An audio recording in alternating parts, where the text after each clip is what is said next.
భారీ వర్షాల కారణంగా విజయవాడను వరద ముంచెత్తింది. ఎన్నో కాలనీలు మరియు రోడ్లు నీట మునిగాయి. అక్కడి ప్రజలు ఆహారం మరియు త్రాగునీటి వంటి కనీస అవసరాల కోసం ఎన్నో ఇబ్బందులు పడుతున్నారు. పరిష్కార మార్గం వెతకాలనేది చంద్రబాబు నాయుడు గారికి ఎప్పుడు ఉన్నటువంటి దూరదృష్టి. అది మళ్ళీ ఈ సందర్భంలో కూడా కనబడింది.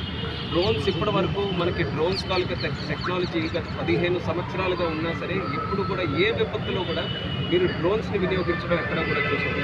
కానీ సింపుల్ టెక్నాలజీ డ్రోన్స్ని వినియోగించుకుంటే ఎక్కడికైతే మనం వాహనాల ద్వారా కానీ మనిషి కానీ వెళ్ళలేకపోతున్నారు, డ్రోన్స్ ద్వారా మనం ఏదో ఒక సాయం వాళ్ళకి చేయొచ్చు. కాబట్టి ఇటువంటి పరిస్థితుల్లో ఆంధ్రప్రదేశ్ రాష్ట్ర ప్రభుత్వ సూచన మేరకు ఇలా అగ్రి సర్వీసెస్ వంతు సహాయంగా వ్యవసాయంలో ఉపయోగించబడే డ్రోన్లను విజయవాడకు చేర్చి అక్కడ వరదలో చిక్కుకున్న మరియు లోకట్టు ప్రాంతాలలో చిక్కుకున్న ప్రజలకు ఆహారం, త్రాగునీరు వంటి అవసరాలను డ్రోన్ సహాయంతో అందించాము.